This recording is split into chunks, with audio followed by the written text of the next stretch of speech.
Hi എല്ലാവർക്കും നമസ്കാരം. നമ്മുടെ പുതിയൊരു വീഡിയോയിലേക്ക് എല്ലാവർക്കും സ്വാഗതം. എല്ലാവരും സുഖമായിട്ടിരിക്കുന്നു വിശ്വസിക്കുന്നു. അതുപോലെ തന്നെ ഞങ്ങൾ ഇവിടെ സുഖമായിട്ടിരിക്കുന്നു.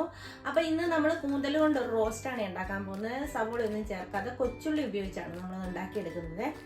അപ്പം കഴിഞ്ഞ ദിവസം ആളിപ്പോൾ ഓഫറിന് കൂന്തൽ ഇരിക്കുന്ന കണ്ടപ്പോൾ വാങ്ങിയതാണ്. അത് നന്നായിട്ട് കഴുകി വൃത്തിയാക്കിയിട്ട് കുക്കറിനകത്തിട്ടൊന്ന് വേവിച്ച് വെച്ചിട്ടുണ്ട്. മുളക് പൊടിയൊക്കെ ഇട്ടൊന്ന് വേവിച്ച് വെച്ചിട്ടുണ്ട്.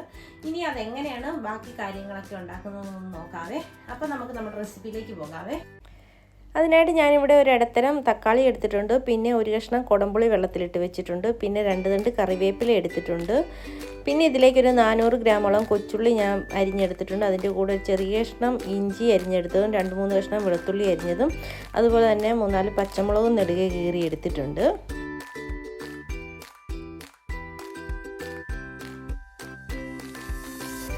ഇനിയൊരു പാത്രം ഞാൻ അടുപ്പത്ത് വെച്ച് കൊടുത്തിട്ടുണ്ട്. ആ പാത്രം ചൂടായി വന്നപ്പോൾ അതിലേക്ക് ആവശ്യത്തിനുള്ള വെളിച്ചെണ്ണ ഒഴിച്ച് കൊടുക്കുവാണേ.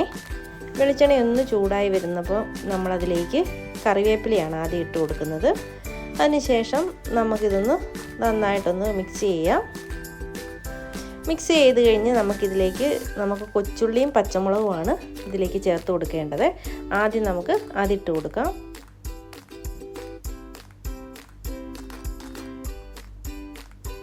അതിട്ട് കൊടുത്തിട്ട് നമുക്ക് നന്നായിട്ടൊന്ന് ഇളക്കി യോജിപ്പിക്കാം.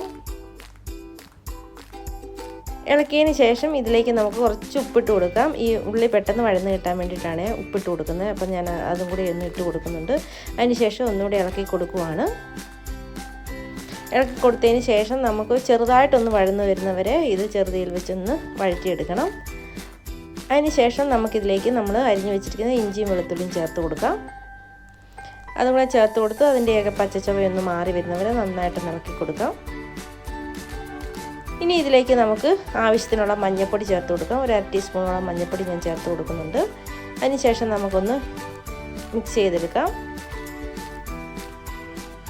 ഇനി ഇതിലേക്ക് നമ്മൾ 1 ടീസ്പൂണോളം മുളക് പൊടിയാണ് ചേർത്ത് കൊടുക്കുന്നത്. കാരണം നമ്മളിതിനകത്ത് കൂന്തൽ വേവിച്ചപ്പോൾ നമ്മൾ മുളക് പൊടി ചേർത്താണ് വേവിച്ചെടുത്തിരിക്കുന്നത്. അതുകൊണ്ട് 1 ടീസ്പൂണോളം ഇട്ട് കൊടുത്താൽ മതിയേ.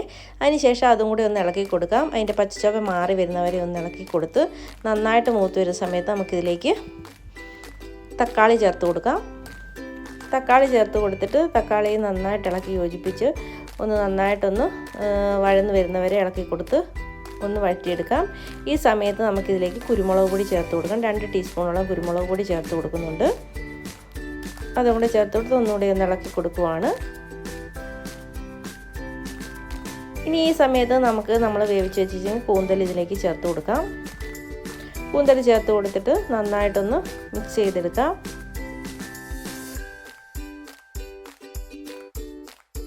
നമ്മൾ വെള്ളത്തോട് തന്നെയാണ് ഒഴിച്ചു കൊടുത്തിരിക്കുന്നത്. കാരണം ഇതെല്ലാം കൂടെ നന്നായിട്ട് ഈ ഉള്ളിക്കകത്ത് കിടന്ന് നന്നായിട്ടൊന്ന് മിക്സായി വെന്ത് വരണം. ആ സമയത്താണ് നമുക്ക് നല്ല ടേസ്റ്റ് ഉണ്ടാകുന്നത്.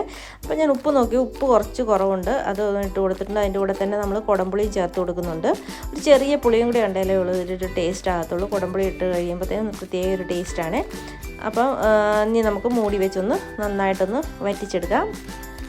ഇപ്പം നമ്മുടെ കൂന്തൽ നന്നായിട്ട് വറ്റി വന്നിട്ടുണ്ട്. നല്ല അടിപൊളിയായിട്ട് വന്നിട്ടുണ്ട്. ഈ സമയത്ത് നമുക്കിതിലേക്ക് ഗരം മസാലപ്പൊടി ചേർത്ത് കൊടുക്കണം.